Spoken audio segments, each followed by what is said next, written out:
वहीं योगी आदित्यनाथ ने रविवार को चंदौली में कहा कि चंदौली में आयोजित एक कार्यक्रम में के दौरान जनसभा को संबोधित करते हुए कहा कि मुख्यमंत्री से कोई संत या योगी सत्ता का गुलाम नहीं हो सकता।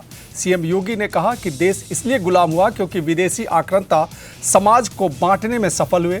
संत तो सारे समाज को एकजुट करने में अपने पदचिन्हों पर चलने के लिए करता है। संत कीनाराम का जिक्र करते हुए सीएम योगी ने कहा कि अक्सर होता है कि जब किसी को सिद्धि प्राप्त होती है या कुछ भी प्राप्त होता है तो वह उसके मद में कुछ भी नहीं देखता है। योगी ने कहा कि संत कीनाराम ने उच्च कुलीन परिवार में जन्म लिया, लेकिन उन्होंने कहा कि छुआछूत और अस्पृश्यता के भाव को त्यागना होगा, तभी वो देश सुरक्षित हो पाएगा।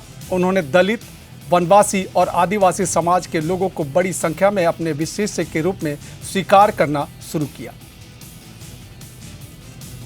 अक्सर होता है जब सिद्धि किसी को प्राप्त होती है या कुछ भी प्राप्त होता है तो वह उसके मद में फिर कुछ नहीं देखता, किसी को नहीं समझता। प्रभुता पाई काई मद नहीं, संत तुलसीदास जी ने भी कहा।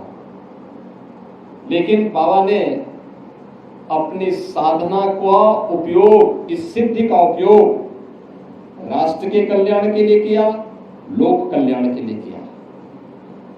उस समय की समाज की बिगड़ती हुई स्थिति को एक देखते हुए कि देश क्यों गुलाम हुआ, क्यों विदेशी आक्रांता सफल हुए।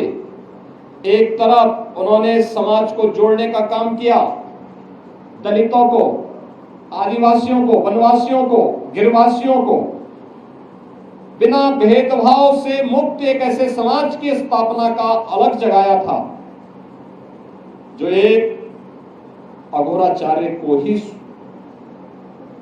के द्वारा ही संभव था, एक योगी के द्वारा ही संभव था, एक संत के द्वारा ही संभव था।